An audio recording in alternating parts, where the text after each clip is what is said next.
Time for business then. We're going to start in the Eurozone. Things are even worse than expected for Spain, aren't they, Will?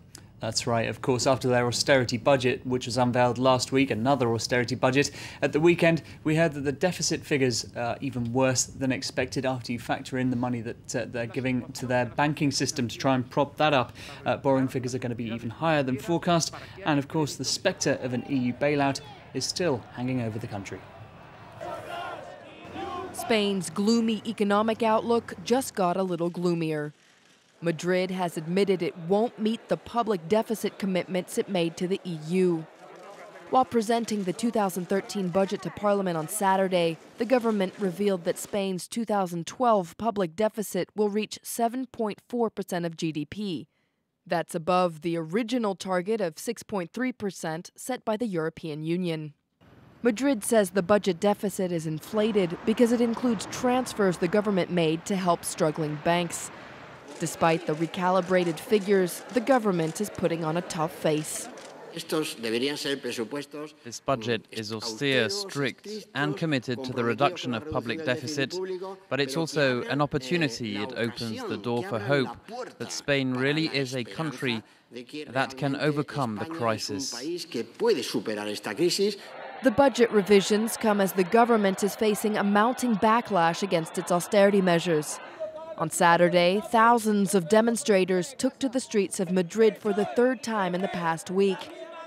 Many see Spain's tough 2013 budget, based mostly on spending cuts, as an effort to preempt the likely conditions of an international bailout. Well, meanwhile, back here in France, smokers are the latest group to be targeted by anti-austerity measures. Well, you're very cynical there, Stuart. Of course, it's a health measure, isn't it, to help smokers. Yeah. It is coincidentally going to bring the French state an extra €1 billion in revenue, a tax rise which goes into effect today. Over 6%, in fact, the tax is going up by the first rise since 2004. So I suppose you could say they were perhaps due one. But that rise means it will be difficult for French smokers to find a pack of cigarettes for less than €6. Now, in neighbouring countries such as Italy and Luxembourg, you can get them for around €4.50. So the concern is, I suppose, for the French coffers more than anything, that more people will go abroad to get their cigarettes. Already 20% of French get their cigarettes from abroad. OK, it'll be interesting to see what happens over the next few months and years, won't it? What about the markets? How are they opening up this week? Well, there's only one market open at the moment, of course, Asia trading, but China and South Korea both have holidays, so the only major market really going is the Tokyo Nikkei. You can see there that is down almost 1% there. It's a bad report on Japanese business confidence came out from the Bank of Japan, showing that is down further than it was last month. OK, now we've got a development in the story of BAE Systems. This is their plan to merge with EADS. Yes, just in the last hour, one of the biggest corporate shareholders has voiced their disapproval of this merger plan between the two massive defence companies.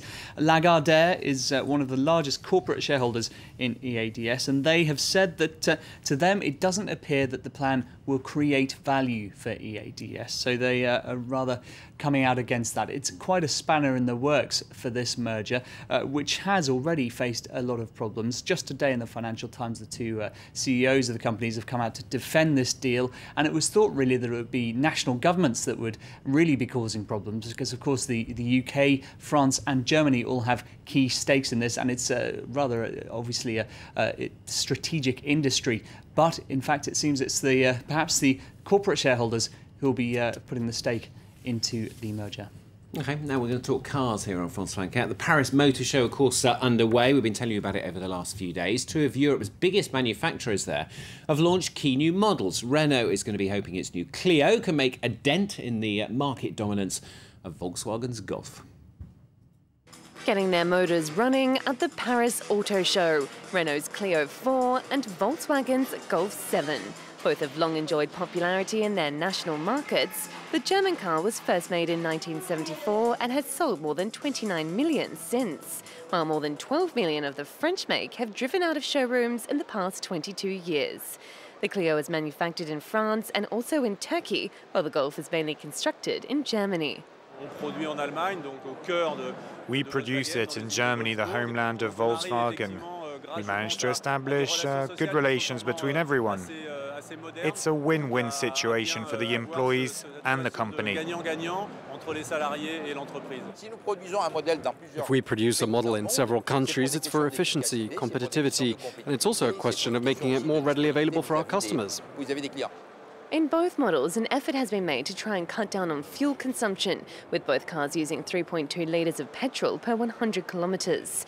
But what they don't use in fuel, they certainly make up in technology. The Golf is equipped with an anti-collision radar, which adjusts to the speed of the car in front of it, while the Clio has a touchscreen, which it can change the sound of the horn on to choose retro or sporty.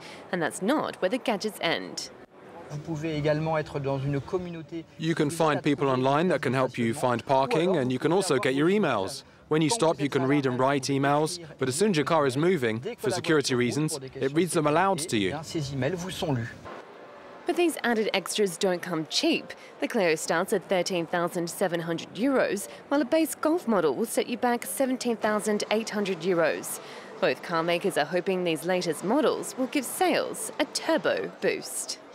Yeah, which one would you choose? The answer's up to you. Next, a story from the US. This is President Obama. He's being sued by a Chinese company. It's a strange one, this, isn't it? Yeah, the president himself is being sued, in fact, after, last Friday he issued an executive order blocking a company called Rolls from going ahead with a wind farm project in Oregon, which sounds pretty innocuous until you hear that, in fact, that project was just next to a US Army testing base for electronic warfare and drones, apparently.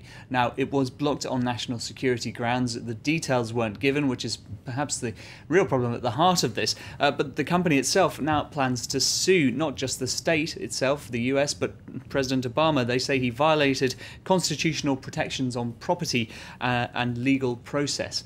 It probably won't come to much, although they do have quite high-profile advisors on their side, including the former Assistant Attorney General and Solicitor General under the George W. Bush regime. But it does flag up partly the opaque nature of the national security apparatus there, which can just block companies without giving reasons, of course, and also the strained relations between the US and China when it comes to trade at the moment. Okay, very strange. If you thought that was strange, though, this one's perhaps even stranger. An auction, anything but a steal for crime aficionados.